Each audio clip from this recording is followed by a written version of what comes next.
오늘 이렇게 함께 나눌 말씀은 과연 우리의 삶 속에서 어떻게 일어나는 것, 다시 한번 신앙을 회복하는 것, 우리의 삶의 현장에서 다시 한번 하나님의 거룩한 역사를 위하여 힘을 모으며 재기하는 것, 이것을 어떻게 할 것인가, 이것을 한번 좀 생각해 보려고 합니다. 하나님의 백성들에게는 그 하나님의 백성답게 그 걸맞는 삶을 살아야 하나님 기뻐하십니다. 그러니까 하나님이 우리를 부르셔서 하나님의 백성 삼으셨기에 우리에게는 이제는 신분과 삶의 이 방식이 달라지게 되어 있습니다. 그래서 거기에 걸맞게 살아야 우리도 행복하고 기쁘며 이것을 보시는 하나님이 우리를 기뻐하십니다. 그래서 주님께서 산상수훈에서 이런 말씀을 하셨습니다. 너희는 세상의 빛이라. 너희는 세상의 소금이라. 죄송합니다. 너희는 세상의 빛이라. 너희는 세상의 소금이라. 이런 말씀을 주셨을 때는 이게 다른 의미로 해석한다면 너희는 세상의 빛으로 살라. 너희는 세상의 소금의 역할을 감당하라. 이게 삶의 문제를 아주 중요하게 여기시는 거예요. 그에 걸맞는 삶을 살아야 된다는 거예요. 이것을 예수님이 오시기 800년 전에 하나님께서 이사야 선지자를 통하여 구약의 백성들에게도 이미 먼저 말씀하셨댔어요. 800년 전에 이스라엘 백성들이 살고 있던 그 시대에 너무나도 어둠과 절망 가운데 있었기에 저들이 다시 한번 빛으로 살기를 원하시는 하나님의 이 마음을 전달하시면서 오늘 본문 60장 1절이 바로 그겁니다. 일어나라, 빛을 발하라. 이는 내 빛이 이르렀고 여호와의 영광이 내 위에 임하였음이니라. 여호와의 영광이 내 위에 임하였음이라. 그렇기 때문에 이것을 발하라 라는 말씀이에요. 여기서 빛을 발하라 라고 하는 것은 무슨 뜻이냐면, 이걸 이해하려면 우리 BC 한 800년 전의 상황을 좀 이해할 필요가 있습니다. 이스라엘 백성들이 하나님의 축복 속에 이제 가나안의 새로운 국가와 민족으로 쫙 성장해 오다가 시간이 점점 지날수록 사람이 배부르고 등 따시면 어떻게 돼요? 타락하잖아요. 하나님을 믿는 이 신앙에는 그래서 조금씩 고난이 오고 아픔이 있어야 우리가 긴장하고 열심히 사는데 너무 편안해지니까 이스라엘 백성들이 타락하기를 시작하고 영적으로 어두워지기를 시작을 했어요. 특별히 이런 문제 앞에 지도자들이 정신을 못 차리기 시작합니다. 지도자가 넘어지니까 나라가 완전히 망하더라고요. 이스라엘이 그랬어요. 영적으로 지도자들이 어두워지니까 전혀 영향력을 발휘하지 못합니다. 영적으로 영향력을 발휘하지 못하니까 이스라엘 백성들이 하나님과 점점 멀어져 가는 이 상황에 대해 지도자들이 전혀 방법이 없고 어떻게 손을 쓰지를 못하고 자기들도 하나님과 멀어져 있는데 어떻게 백성들을 이끌겠습니까? 특별히 왕들이 그랬어요.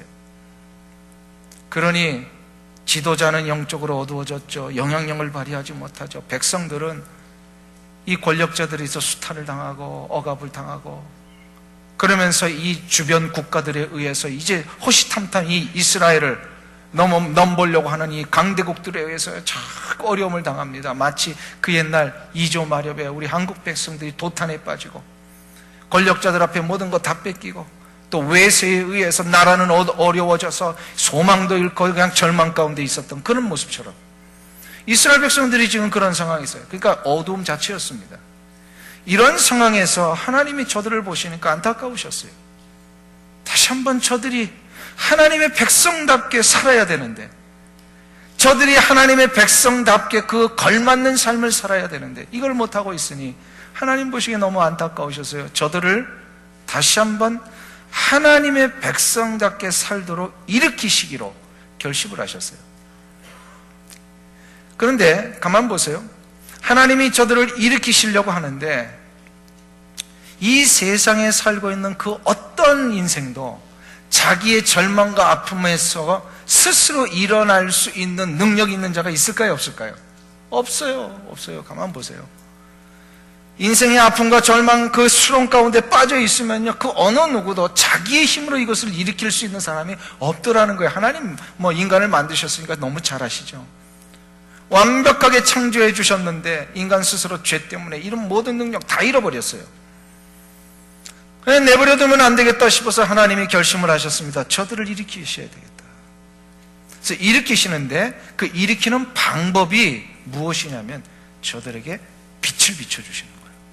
빛. 나중에 이제 600년, 800년 후에 이 빛은 예수 그리스도를 의미합니다. 그러나 이 시대의 이 BC 800년 정도의 이들에게는 이 빛은 하나님의 놀라우신 영광의 빛이며 생명의 빛을 의미했어요. 예수님의 영광의 빛, 생명의 빛 때문에 우리 모두가 다 어떻게 됐어요? 절망 가운데 갇혔던 사람들이 해방을 얻고 소망을 얻었듯이요. 이 구약의 백성들에게도 하나님의 영광의 빛, 생명의 빛이 비춰지니까 어떤 일이 일어나냐면요, 이 공동체가 살아나기를 시작합니다. 지도자들이 살아나고 공동체가 살아나고, 그래서 새로운 용기와 소망을 가지고 너희들이 이제 하나님의 백성답게 빛을 비추는 삶을 살아라. 그게 바로 60장 1절의 말씀 3절까지의 내용이에요. 일어나라 빛을 발하라. 이는 내 빛이 이르렀고 여호와의 영광이 내 위에 임하였음이니라. 할렐루야. 보라, 어두움이 땅을 덮을 것이며 캄캄함이 만민을 가리우려니와 오직 여호와께서 내 위에 임하실 것이며 그 영광이 내 위에 나타나리니. 하나님의 거룩하신 영광의 빛과 생명의 빛이 비춰주신다, 이런 뜻이에요. 그렇기 때문에 이것이 비춰져야만 우리가 일어날 수가 있어요. 할렐루야. 이것은 구약의 백성이나 신약의 백성이나 동일하게 적용되는 말씀입니다. 이 빛이 나에게 비춰지고 내가 일어나 이 빛을, 하나님의 거룩한 생명과 영광의 빛을 반사하는 순간부터, 이게 내가 빛을 발하는 거예요. 일어나 빛을 발하라. 반사하는 순간부터 어떤 일이 일어나냐면 열방과 이방의 수많은 백성들이 하나님의 구원과 생명의 역사로 돌아오게 되더라. 할렐루야. 근데 놀라운 사실이 있어요. 우리가 이렇게 구원의 역사들을, 생명의 빛을 반사하며 살 때에 이것이 우리에게 명령이며 의무인 동시에 이것을 감당하는 자에게 축복이 주어지더라는 거예요. 축복이 주어져요. 그 축복의 내용이 4절부터 9절까지입니다. 이걸 몇 가지로 나눠보면, 첫 번째로 이러한 빛을 반사하며 사는 사람들에게는 어떤 일이 일어나느냐, 하나님께서 이 땅에 계획해 놓으신 구원의 역사를 우리를 통하여 이루게 하시겠다. 우리 한번 4절을 보실래요? 4절 말씀 우리 다 같이 합독하겠습니다. 내 눈을 들어 사면을 보라. 무리가 다 모여 내게로 오느니라. 내 아들들은 원방에서 오겠고 내 딸들은 안기워 올 것이라. 할렐루야. 자, 보세요. 이스라엘 백성들이 이때만 해도 다 많이 흩어져 있는 이 사람들이 있고요, 앞으로 이 이스라엘의 멸망 이후에 다 흩어지게 될 것을 미리 이제는 다 예언하셔서 다시금 돌아오게 해주시겠다라고 하는 이 약속입니다. 우리가 빛을 바라며 살 때에 어떤 일이 일어나냐면요, 그 빛으로 인하여서 어둠과 절망 가운데 있는 세상의 수많은 사람들, 세상의 수많은 사람들, 이들이 광명을 얻게 된다. 이건 무슨 얘기냐면 메마른 땅에 이 단비를 맞는 것 같은 그런 역사가 일어난다는 거예요. 하나님을 알지 못하는 자들이 빛을 발하는 우리 그리스도인들 때문에 비로소 하나님 알게 되고, 하나님 아는 자들이, 저들이 다 하나님의 거룩한 은혜의 역사, 하나님의 이 공동체 안으로 다 들어오게 되더라는 거예요. 이게 바로 구원입니다. 이거를 우리로 하여금 이루시겠다는 거예요. 그러니까 우리가 그 일에 순종하는 게 뭐예요? 전도예요. 그리고 선교예요. 하나님의 백성 삼으셔서 하나님의 나라가 확장되는 이 일을 위하여서 우리를 사용하시겠다라는 거예요. 이런 말이 있죠. 중국 사람들이 가는 곳마다 뭘 세워요? 진짜 중국 식당 많더라고요. 그죠? 가는 곳마다 중국 식당이. 한국 사람들은 가는 곳마다 교회를 세워요. 여러분 이거 실감하세요? 저는 동부에 살 때 이걸 실감을 했어요. 동부에 살 때. 동부에서 제가 보스턴 저 북부, 그러니까 매사추세츠 저 끝자락 북쪽에서 살았는데요. 거기에서 교회를 섬기기 위해 뉴햄프셔까지 1시간 반 거리를 늘 이제 매주마다 옮겨 다니고 섬겼는데요. 그 뉴햄프셔 바로 지도상으로 보면은 오른쪽에 버먼트라고 하는 주가 있어요. 그 버먼트라는 주를 혹시 들어보셨나요? 하도 조그맣고 하도 북쪽에 있어서 이런 주가 있는지 모르는 분들이 너무 많아요. 근데 버먼트라는 주에 가면요, 한국 사람들이 없어요. 거기는 아주 한적해요. 뭐 가도 그냥 이 자연만 있고요, 사람 사는 데도 별로 없고. 이 버먼트 주에 무슨 일이 있어가지고요, 한 번은 거기를 갔는데 우연하게요 한국 사람을 만났어요. 만났는데 거기서 보니까 이분이요 그 버먼트에서 목회를 하시는 분이에요. 그 한적한 곳에서 교인이 몇 명이나 됩니까? 그랬더니 10명이래요. 그것도 사방에 흩어져 있던 분들이 와가지고, 그래서 제가 그때 알았어요. 하나님이 우리 한국 백성을 들어서 쓰시지 않을래 않을 수 없는 이유가 이거구나. 그 곳곳에, 그 한적한 곳에도 교회를 쓰고 복음의 역사를 위하여 이렇게 수고하시고, 선교지도 가보면요 아주 오지에 아무도 가지 않는 그런 곳에 가보면서 한국 선교사님들이 계시는 거예요. 선교학자들이 자타가 공인하는 한국 백성들이 아주 특별한 장점이 하나 있습니다. 세계 그 어떤 민족보다도요 한국 사람들이 문화 적응력이 가장 뛰어나답니다. 문화 적응력. 그래서 뭐 인정하는 거지만 서양 선교사님들은요 정말로 장기전으로 가려고 하면요 서양식의 집을 지어야만 살 수가 있는 거예요. 이분들이 다리를 이렇게 양반다리 못 하잖아요. 그러니까 의자를 해야 되고 응접실이 있어야 되고요, 침대 생활을 해야 되고, 먹는 것도요 이분들이 오래 살려면, 오래 그 현지에서 하려면요 서양식의 음식을 먹어야만 견딜 수가 있는 거예요. 근데 한국 선교사님들 가보면요 현지인들의 집에 그냥 같이 자고 현지인들의 음식을 그대로 먹고, 물론 일주일에 한 번 김치는 드시겠지만 그러시더라고요. 한국 백성들이 이러한 문화 적응력이 있어가지고요 하나님이 지금까지 이렇게 쓰고 계시는구나. 열방이 돌아오게 하는 이 일을 위하여 하나님이 지금 한국 백성들을 쓰고 계시는구나. 제가 한번 말씀드렸는데요, 저희 형님이 말레이시아 선교사인데 선교지 간 이후에, 물론 이제 한국에서부터 못 만나가지고요 선교지 간 한 20여 년 만에 만난 것 같아요. 선교지 간 지는 한 10여 년 됐어요. 그래서 미국에서 처음 이렇게 딱 만났는데 나는 말레이시아 사람인 줄 알았어요. 얼굴도 달라지더라고요. 그거 참 희한하대요. 거기 이렇게 적응하면서 사니까 그 현지인처럼 보이는 거예요. 한국 백성들에게 이런 능력이 있구나. 하나님이 저 아프리카 오지에서 그 뜨거운 데서도 이게 선교를 수십 년 할 수 있게 만드신 그 놀라운 민족의 이 장점을 우리가 갖고 있기에 하나님이 지금도 열방이 하나님 앞에 돌아오는 일을 위해 쓰임받고 있구나. 사랑하는 성도님 여러분, 빛을 발하는 삶을 살면요 열방이 돌아옵니다. 우리 교회가 올해로 40주년을 맞이했는데요 40년 동안 한번 돌아보세요. 우리 교회가 하나님이 왜 이렇게 쓰셨을까? 이민교회 40년에 실은 한번 다른 교회들 보시면 많이 어려움이 있잖아요. 이민교회 40년 지나면 아픔이 있고, 우리 교회는 참 그런 아픔과 어려움을 하나님이 다 이기게 하시고 그런 아픔이 일어나지 않게 하셨어요. 그 이유가 뭘까? 그 이유가 뭘까? 우리의 능력이나 우리의 어떤 잘한 그것이 많아서가 아니라고 생각을 합니다. 한 가지 있다면 저는 이런 생각을 해요. 그래도 하나님 기뻐하시는 일을 하기 위하여 40년 동안 달려왔기 때문이 아닌가. 40년 동안 복음의 역사를 위하여 열방 가운데 하나님의 그 놀라운 생명의 빛을 발하는 이 일을 위하여 우리가 우리의 수준에서 할 수 있는 힘에 지나도록 하기에 하나님이 우리를 사용하신 것이 아닌가. 여러분 인정 안 하셔도 할 수 없어요. 저는 좀 그렇게 믿고 있어요.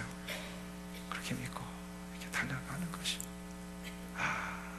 빛을 발하는 삶이 바로 빛을 발하는 성도들이 있고 우리 주 여호와 하나님의 영광의 빛과 예수 그리스도의 생명의 빛을 가깝게는 내 주변에 안 믿는 자들에게, 멀게는 이 지역과 미국과 열방 가운데 하나님을 모르는 자들을 위하여 달려가 일어나 빛을 발하는 성도들이 있었기에 하나님은 우리를 사용하신 것이라고 믿습니다. 이러한 모습이 바로 일어나는 신앙입니다. 이러한 모습을 가지고 날마다 하나님의 거룩한 영광의 역사를 위해 달려가시는 우리 성도님들 되시길 주님의 이름으로 축원합니다. 두 번째로 빛을 발하는 삶을 사는 자들에게는 어떠한 축복이 주어집니다. 오늘 본문에 보니까 형통의 역사를 이루어 주시겠다 약속하십니다. 한번 따라하겠습니다. 형통의 역사를 이루어 주십니다. 형통의 역사를. 오늘 5절을 한번 보세요. 5절 말씀 우리 다 같이 합독하겠습니다. 그때에 내가 보고 희색을 바라며 내 마음이 놀라고 또 화창하리니 이는 바다의 풍부가 내게로 돌아오며 열방의 재물이 내게로 옴이라. 아멘. 하나님은 지금 이사야 선지자를 통하여 이스라엘 백성들에게 약속하시는 거예요. 이 약속은 지금 우리에게도 그대로 적용됩니다. 빛을 발하는 인생들에게는 하나님이 예비해 놓으신 놀라운 일이 하나 있는데, 그게 바로 뭐냐면 바다의 풍부가 우리에게로 돌아오고, 바다의 풍부가 뭐예요? 바다에서 나는 온갖 좋은 것들, 횟감들 포함해서, 우리 교회도 이 집사님 한 분 때문에 회를 얼마나 풍부하게 먹고 있는지 몰라요. 이 바다의 풍부한 것들이 우리에게로 돌아오고 열방의 재물이 돌아오는 역사를 우리를 통하여 해주시겠다. 할렐루야. 일부 때도 아멘이 없어가지고 요때 아멘을 하면 다 돌아오는데 한번 보세요. 이게 약속을 하시는 거예요. 그때 내가 보고 희색을 봐요. 아주 기쁜 색이 된다. 얼굴이 희색이 만면해져서 내 마음이 놀라고 또 화창. 이게 얼마나 놀라운 일인지요. 바다의 풍부가 내게로 돌아오며 열방의 재물이 내게로 옴이라. 할렐루야. 6절에 보세요. 허다한 약대 미디안과 에바의 젊은 약대가 우리의 삶에 편만해지게 하십시오. 스바의 사람들이 다 금과 유황을 가지고 우리에게로 온다는 거예요. 7절에 보면 게달의 양무리가 다 모이게 돼 있고 느바요스의 수양이 공급되고, 9절에는요 다시스의 배들이 원방에서 은금을 싣고 우리에게로 온다. 할렐루야. 이게 무슨 뜻입니까? 이거는 BC 800년에 이스라엘 백성들이 이해할 수 있는 가장 좋은 표현이었어요. 이 정도면요 세계 최고의 부와 영광을 얻는 그런 표현일 수 있어요. 이거를 21세기에 살고 있는 우리 신약의 성도들에게 적용한다면 딱 두 글자입니다. 형통입니다. 형통이라는 뜻이. 우리의 삶에 그동안 막혔던 이 축복의 통로를 열어주시겠다라는, 절망과 탄식 가운데 있어가지고 모든 것이 다 막혀 있었어요. 이스라엘 백성들이 물질도 막히고 건강도 막히고 삶의 관계도 막히고 이런 모든 것이 다 막히고 무너졌던 저들에게 이걸 뚫어주시겠다는 거예요. 구원받은 자들이 빛을 발하며 구원의 역사를 이루는 일을 위하여 나아가기를 시작을 할 때에 하나님께서는 그들의 삶에 막혔던 물질의 통로를 열어주십니다. 무너졌던 우리의 육체의 건강의 통로를 다시 한번 회복시키십니다. 끊어졌던 우리 인간의 모든 삶의 관계들을 다시 한번 회복시켜 주실 것입니다. 이게 바로 형통이라는 거예요. 형통이 길이 열린다, 그런 뜻이 아니에요. 이런 축복 받기만 하면요 얼마나 좋을까. 근데 받기만 하면 그냥 막연한 기대가 아니라 이게 약속되어 있어요. 근데 뭘 하기만 하면 하나님이 우리에게 생명과 영광의 빛을 비춰주시는 것을 우리가 열방 앞에 다시금 반사하기만, 비춰주기만, 일어나 빛을 발하기만 하면 이 약속이 우리 가운데 임하게 될 줄로 믿습니다. 어떻게 돼? 그럼 이렇게 되는 거예요. 그냥 희색이 만연해지고 놀라가지고 가슴이 뛸 정도로. 할렐루야. 얼마나 이 복된 이 축복입니까? 이게. 이런 것을 맛보아 알 때의 신앙생활이 기쁨이 있고요, 신나요. 이걸 맛보면 살아야 돼요. 맛봐야 돼요. 맛보지 않은 사람은요 그 기쁨을 모릅니다. 맛본 적 있으세요? 이 신앙생활? 뉴욕 맨하탄에서 유명한 베이글 집이 있는데요, 그 베이글 한번 맛보신 적 있으세요? 없으시구나. 저는 맛봐봤어요.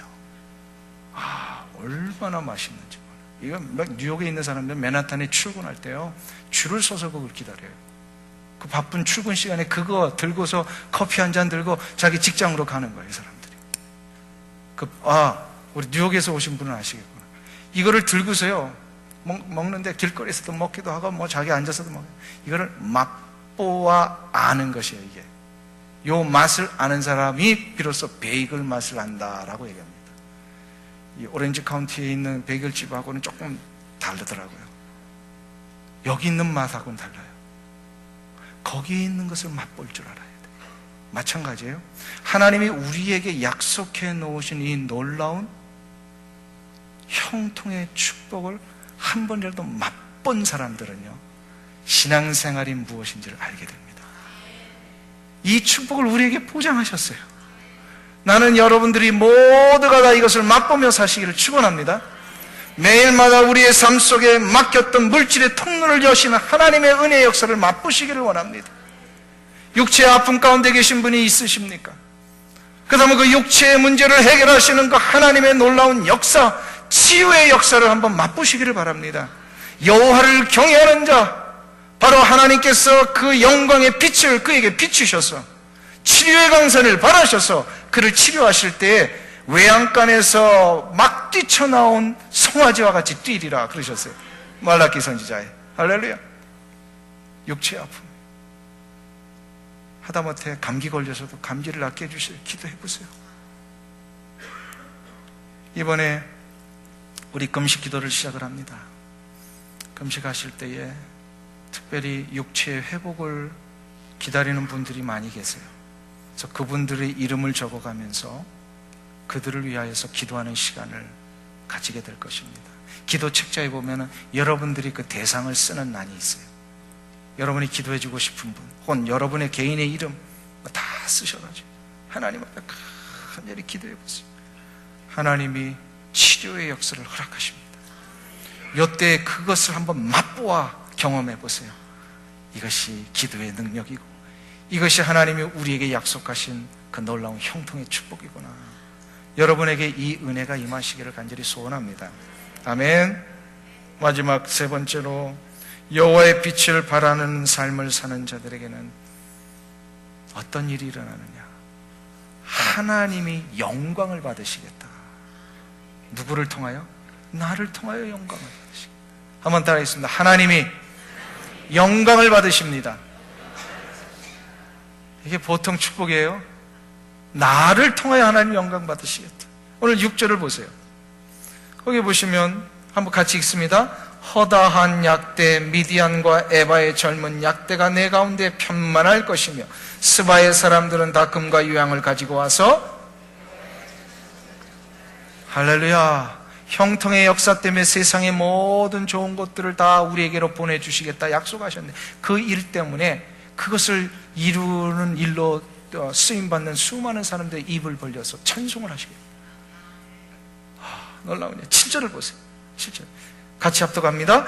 게달의 양무리는 다 내게로 모여지고 느바요의 수양은 내게 공급되고 내 단에 올라 기꺼이 받음이 되리니 내가 내 영광의 집을 영화롭게 하리라. 아멘. 보세요. 하나님께서 인간을 이 땅에 허락하신 첫 목적을 이루시겠다는, 하나님이 우리를 만드신 이유가 뭐라고요? 이 백성은 내가 나를 위하여 지었나이니 나의 찬송을 부르게 하려 하심이라. 할렐루야. 바로 우리를 통하여 하나님이 찬송 받으시는 것, 나를 통하여 하나님이 영광 받으시는 것, 이게 우리를 지으신 목적인데 이것을 이루시겠다라는 거예요. 그런데 영광과 찬송과 존귀를 받으시기 합당하신 하나님이 우리를 통하여서 영광을 받으시는 것일 뿐만 아니라 더 놀라운 사실은 이방의 사람들을 통하여 영광을 받으시고. 근데 조금 의문이 생기지 않아요? 아니, 우리가 하나님 영광을 돌리고 찬송하는 건 당연하지만, 아니, 하나님 알지 못하는 사람이 어떻게 하나님 찬송할 수 있을까요? 근데 그렇게 생각하면요, 요 문제가 해결이 안 되는 거예요. 이거는 무슨 얘기냐면요, 하나님을 한 번도 찬송해 본 적이 없는, 하나님을 한 번도 영광을 돌려드려 본 적이 없는 이방 사람들, 열방에 예수 믿지 않는 그런 사람들이 내가 하나님의 영광의 빛을 바라는 순간부터 저들이요 하나님을 알게 됐다는 거예요. 아는 순간부터 저들이 입을 벌려서 하나님을 찬양하는 자리로 돌아오는 거예요. 이게 바로 하나님의 영광을 받으신다라는 뜻이. 할렐루야. 이것을 통하여서 하나님 우리 가정을 사용하실 것이고 내 직장을 사용하시고. 그래서 켈빈 같은 그 종교개혁자는요, 실제로 목회를 하면서 성도들에게 뭘 강조를 했냐면요, 성도들의 삶의 현장에, 그 스위스 그 제네바에서 목회를 하셨잖아요. 거기 있는 그 온 시, 제네바 시 전체가요 완전히 개혁교회로 다 바뀌었는데 뭘 명령을 했냐면 직장에서 빛을 발하라, 이 얘기를 하신 거예요. 여러분들의 직장, 여러분들의 일터가 그냥 돈 버는 장소, 세속의 현장이 아니라 바로 하나님이 나를 거룩하게 부르신 소명의 장소다, 복음의 빛을 발하는 장소다, 그러니까 선교지다, 그렇게 얘기를 했어요. 그래서 여기서 유명한 종교개혁의 소명설, 직업 소명설이 나온 거예요. 콜링이라고 그랬어요. 우리의 직업은 그냥 직장에서 돈 버는 현장이 아니라 선교 현장이다. 할렐루야. 그것을 빛을 발하는 거예요. 빛을. 이 일을 위해 우리가 부름받았다는 거예요. 이 일에 부름받았다는 것을 알고 순종하면 어떤 일이 일어나는지 아세요? 내 삶의 모든 상황들을 하나님이요 놀라운 섭리 가운데 우리가 기대하지 못한 일들로 이루어내십니다. 생각지도 못한 일들을 막 만들어내시는 거예요. 지금부터 한 10년 전의 일입니다. 산호세에 있는 우리 CRC 교회 소속인 그 새소망 교회에서요, CRC 한인 교단 총회가 있었어요. 총회를 하는 중에 이제 선교 보고를 하는데, 선교 보고 중에 선교사님 한 분이 오셔가지고요, 자신의 선교 상황을 보고를 하셨는데, 이분이 이름이 정발레리나라는 선교사님. 정발레리나. 이 이름이 어디의 이름 같아요? 어디 출신의? 발레를 하는 분이 아니고요, 발레리나라면 이게 러시아 이름이에요. 러시아. 근데 이분이요, 러시아에 지금 고려인 5세로 살고 있는 분입니다. 그러니까 그 일제시대 때 만주와 시베리아로 이주됐다가 거기서 정착한 지 5세대가 지난 인물이에요. 그러니까 이 이민 역사보다 더 오래됐죠. 이 정발레리나 선교사님 고려인 5세인데, 이분이 러시아 국립대학의 교수인 동시에 또 이렇게 선교를 감당하고 계십니다. 이분이 하시는 말씀이, 지금 러시아는 이제 구소련의 그 공산치하가 무너지고 러시아로 이제 다시 한번 회복이 됐는데요, 이 러시아가 그리스 정교회의 뭐냐면 이 모든 교회와 이제는 딱 하나가 돼가지고요, 그리스 정교회 이외의 모든 개신교회들을 탄압하기를 시작을 합니다. 여기 앞장서는 그리스 정교회들이에요. 이 정교회들이요, 개신교 선교사들이 세워놓은 모든 신학교들을 지금 다 문 닫게 만들고요, 우리 이진구 선교사님이 그 지역에서 선교하다가 지금 오셨잖아요. 근데 그 얼마나 탄압이 심한지 몰라요. 그래가지고 이 러시아에 있는 많은 교회들이 지금 어려움을 당하고 있는데, 하나님께서 이 정발레리나 선교사님에게 하나님의 몸된 교회를 세우고 선교를 하라는 이 마음을 주신 거예요. 원래는 선교사가 아니었는데. 그래가지고 이것을 기도하면서 준비하는 중에 하나님이 이분에게 꿈을 하나 주셨어요. 그게 바로 뭐냐면, 정교회나 러시아 정부도 함부로 신학교 문과 개신교회 문을 닫지 못하게 만드는 그런 놀라운 일을 하나 시작을 하셨어요. 이분을 통해. 그게 뭐냐면, 이분이 교수님이시니까 그 학교에 이게 아주 오래된 그 문서들을 이렇게 연구하던 중에 16세기 때 개혁주의 교회가 이미 러시아에서 시작되었다는 이 문서가 발견이 되었고, 이 개혁주의 교회들이 세워져서 그들의 명의로 된 수많은 교회와 교회 건물들이 있었다라고 하는, 이것을 증명하는 중요한 문서들이 발견이 된 거예요. 이거를 가지고 이제 법적으로 공증만 되면 고려인, 곧 러시아인에 의해서 세워진 개신교회들을요, 러시아 정부나 그리스 정교회가, 러시아 정교회가 함부로 이거를 터치를 못하게 돼 있다는 거예요. 그래서 이분이 이것을 위해서 기도해달라고, 벌써 10년 전의 일이니까 지금쯤 이것이 해결됐으리라고 봅니다. 제가 그때 그 이야기를 들으면서요, 이런 생각을 했어요.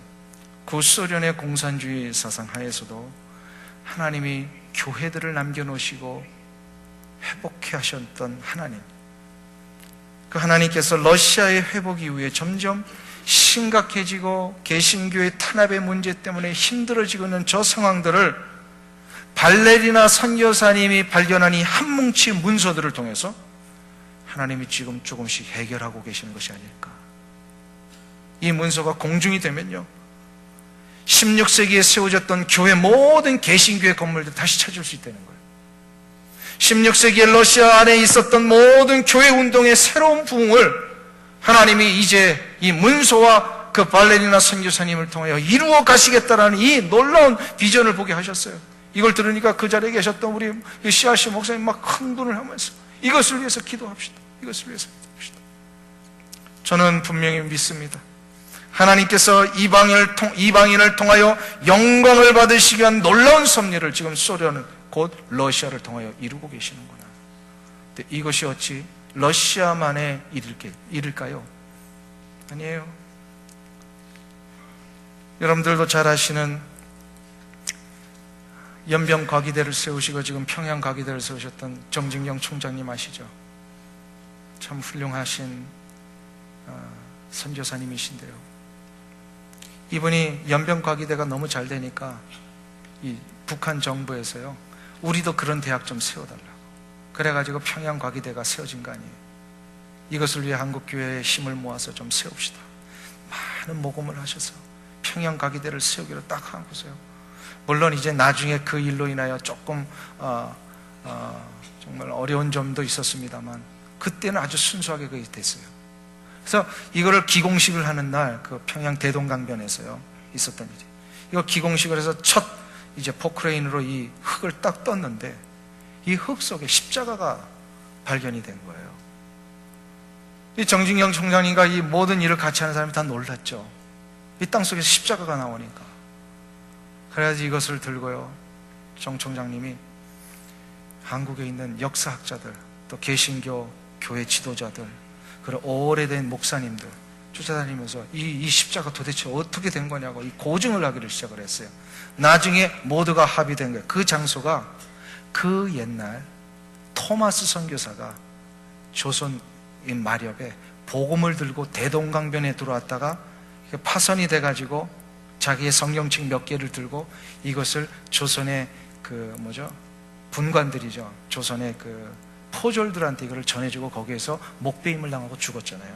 순교를 당했어요. 그러니까 복음을 전하지도 못하고 죽었던 거예요. 나중에 이 그쪽 대동강변에 예수 믿고 구원받은 하나님의 백성들이요, 그 토마스 선교사님의 순교를 기념하기 위해서 거기서 예배당, 기념교회당을 세웠던 거예요. 토마스 선교사 기념교회당입니다. 근데 이것이 세워졌는데, 십자가를 세웠는데 이것이 나중에 북한 공산 치하가 된 공산당들 때문에 이 건물이 다 무너져 버렸던 거예요. 그리고 거기에 십자가가 파묻혀 있었던 거예요. 근데 그 자리를 하나님이 다시금 하나님의 그리스도인 백성들을 통하여서 포크레인으로 그 자리를 열어서 평양과기대를 세우게 하셨어요. 할렐루야 아니에요? 저는 그 얘기를 해서 막 전율이 왔어요. 하나님의 이 역사하심이 이렇게 정확하시구나. 북한의 회복과 새로운 생명의 역사를 시작하시는 하나님의 이 놀라운 간섭과 섭리가 지금도 있구나. 지금도 있구나. 하나님은 지금도 북한의 백성들을 통하여 영광을 받으시기 위한 놀라운 역사를 진행하고 계십니다. 이것이 어찌 소련과 북한에만 해당되는 일이겠습니까? 하나님께서는 열방의 모든 민족을 통하여 영광을 받으시기 위해 지금도 과테말라를 사용하고 계시고 니카라과를 사용하고 계십니다. 인도네시아를 사용하고 계시고 중국을 사용하고 계시며 인도를 사용하고 계시고 터키를 사용하고 계십니다. 그리고 하나님께서는 지금 나의 주변에 아직도 하나님을 모르는 나의 이웃과 친지들의 입을 통하여서 찬송을 받으시기 위해 한치의 오차도 없이 지금 정확하게 나를 사용하고 계십니다. 나의 금식을 통하여, 나의 기도를 통하여 하나님을 한 번도 찬송해 본 적이 없는 저들을 돌아오게 하시기 위하여서 지금 나를 사용하고 계시다는 사실을 믿으시기 바랍니다. 이것은 우연일 수 없습니다. 이제 8월 1일 이번 주 수요일부터 우리 전개인 금식 기도를 시작을 합니다. 여러분들 많은 분들이 사인을 지금 해주셨어요. 아마 지금까지 했던 금식 기도 인원 중에 가장 많은 분들이 동참하신 것 같아요. 근데 한번 보세요. 어떤 분은 월요일 아침, 어떤 분은 수요일 점심, 오후를 금식하고, 어떤 분은 하루 종일 금식을 하고, 그래서 자기가 금식하고 싶은 날에 이름을 적고 그 시간을 지키겠다고 작정을 하셨어요. 근데 한번 보세요. 이것이 그냥 여러분의 개인의 의지로만 된 것이겠느냐 이 말이에요. 아닙니다. 그 수요일 점심에 내가 금식하기로 하는 그 시간을 통하여서 하나님은 그 금식의 기도를 통해 열방 가운데 혹은 우리 주변에 하나님을 알지 못하는 자들이 돌아오게 하시기 위한 그 역사를 이루시려고, 그 시간 그 때에 신음하는 육체의 질병 때문에 아픔과 절망 가운데 있는 그를 다시 한번 치료하시고 일으키시려고 그 시간대에 나를 하나님이 금식케 하신 거예요. 우연이 아닙니다.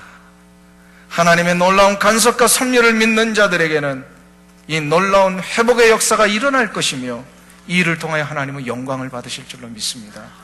사랑하는 성도님 여러분, 하나님의 거룩한 영광의 역사를 드러내시는 여러분의 남은 생애가 되시기를 주님의 이름으로 축원합니다. 기도하겠습니다.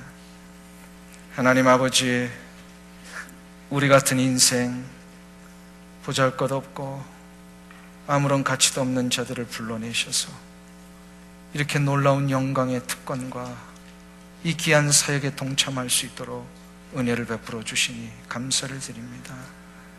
하나님, 나에게 생명의 빛을 비춰주셨고 영광의 빛을 비춰주셨기에 내가 이렇게 일어날 수 있었습니다. 이제 일어난 내가 다시 한번 하나님의 영광의 빛과 우리 주 예수 그리스도의 생명의 빛을 나의 삶의 주변에 바라는 이 삶을 시작하게 도와 주시옵소서. 그리하여 하나님의 그 거룩하신 구원의 역사가 이 땅에 편만하여지고 하나님을 알지 못하는 자들이 다 돌아오게 하시며 우리의 삶의 형통의 축복을 맛보아 경험하는 귀한 은혜가 있게 하여 주시옵소서. 이를 위하여 8월 1일부터 한 달 동안 작정하며 금식하겠사오니 주여 우리를 사용하여 주시옵시고, 비록 나의 마음속에 결심한 그 시간대 내가 결정한 것 같으나 하나님이 그 시간을 통하여 분명히 이루시고자 하는 놀라운 간섭과 섭리가 계시는 줄 믿사오니 생명을 다하여 기도할 때 하나님의 육체의 치료가 일어나게 하여 주시옵시고, 물질의 하나님의 삶의 모든 문제들이 형통의 축복으로 풀려지게 하여 주시옵시고, 하나님의 우리의 삶에 하나님이 원하시는 귀한 뜻대로 다 순종하며 나가 장차 하나님의 나라의 놀라운 상급을 받는 귀한 성도님들 되게 하여 주시옵소서. 예수님의 이름으로 기도하옵나이다. 아멘.